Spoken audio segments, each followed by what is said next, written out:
En este video vamos a hablar brevemente sobre la biografía de uno de los filósofos más importantes de la antigüedad, que fue Plotino. Como es bien sabido y se conoce por parte de todos los estudiantes de filosofía, Plotino fue uno de los más grandes neoplatónicos de la antigüedad. Es que para hablar de filosofía siempre hay que referirse a Platón, ya que este es el padre prácticamente de una de las mayores escuelas filosóficas de Occidente.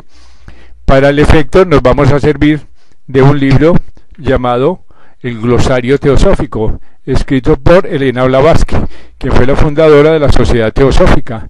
Escribió muchísimos libros sobre todo tratando el neoplatonismo. Ella plantea que el neoplatonismo es la escuela básica de filosofía para Occidente, no solo del siglo XXI, sino del porvenir. Así que todo interesado en la filosofía debe conocer cuáles son los planteamientos de esa escuela. El mayor y el más importante libro que escribió la señora Blavatsky, ya que escribió muchos libros sobre filosofía oriental y filosofía antigua, es La Doctrina Secreta, donde ella da las claves para decodificar los libros sagrados y no sagrados que están encriptados, y que sin las claves sería muy difícil entenderlos, ya que nos quedaríamos con la lectura más fiel y de estos libros que no se entiende. Pero yendo al grano, vemos que el citado glosario teosófico dice lo siguiente sobre Plotino.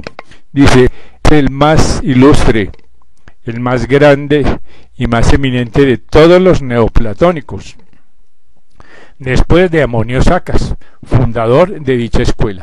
Así que él era el más entusiasta de los amantes de la verdad, cuyo objeto era fundar una religión basada sobre un sistema de abstracción intelectual, lo que es verdadera teosofía, a toda la esencia del neoplatonismo. Si hemos de creer a Porfirio, un historiador, Plotino no reveló jamás el lugar de su nacimiento, ni su filiación, ni su país natal, ni su linaje. Y hasta la edad de 28 años nunca había podido encontrar un maestro o una doctrina que le satisficiese o llenara sus aspiraciones. Entonces acertó a oír de Amonio Sacas, y desde aquel día continuó asistiendo a su escuela. Así pues, a los 39 años acompañó al emperador Gordiano a la Persia y a la India con el objeto de aprender la filosofía de estos países. Murió a la edad de 66 años, después de escribir 54 libros sobre filosofía. Tan púdico era que de él se cuenta que se sonrojaba a pesar que tenía cuerpo. Así que alcanzó el samadhi, que es el supremo éxtasis o la unión con Dios, con el ego divino, varias veces durante su vida. Y como dice uno de sus biógrafos, hasta un punto tal llevaba su desprecio por sus órganos corporales que se negó a hacer uso de un remedio considerado que era indigno de un hombre emplear medios de esta clase. Así que leemos además que cuando él murió, un dragón, o sea, una serpiente, que estaba debajo de su lecho, escurrióse por un agujero de la pared y desapareció. Esto, lo cual es un hecho significativo, sobre todo para los estudiantes de simbolismo filosófico. Plotino enseñó una doctrina idéntica a la de los vedantinos, esto es, que el espíritu alma, que emana del principio uno, deífico, se reunía con él después de su peregrinación. Esta idea la expresó claramente al morir, pronunciando las siguientes palabras: voy a llevar lo que hay de divino en nosotros, lo que hay de divino en el universo. Creía también en la reencarnación, y aunque al principio rechazaba la teurgia, acabó por admitirlo plenamente, hacía milagros. Fue un hombre universalmente respetado y estimado, cuya instrucción y cuya integridad eran grandísimas. Así que Clemente de Alejandría habla muy en alto y en favor suyo, y varios padres de la Iglesia eran secretamente discípulos suyos. Sus obras fueron recopiladas por su discípulo Porfirio, que las distribuyó en 6 partes llamadas Eneadas, porque cada una de ellas contaba con 9 libros. Así que esta es una breve biografía de uno de los más grandes filósofos que ha tenido la humanidad.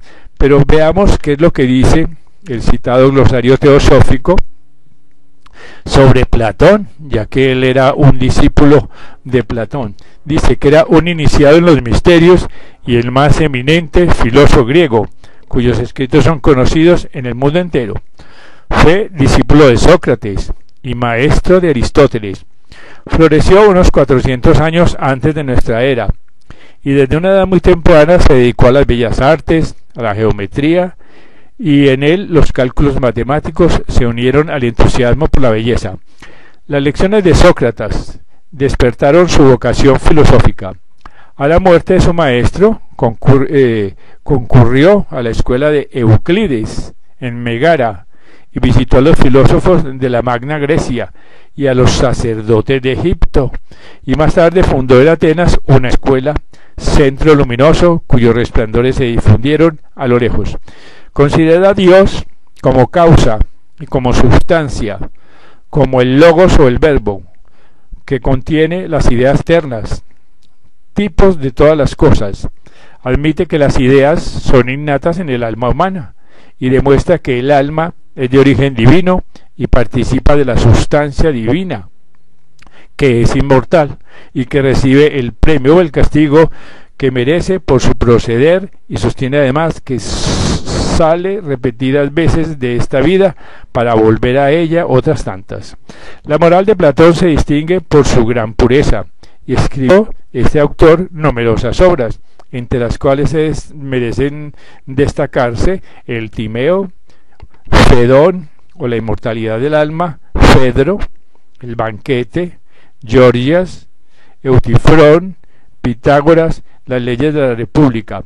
Importante tratado de política cuyas reglas se ha intentado algunas veces poner en práctica, y murió en el año 348 antes de Jesucristo.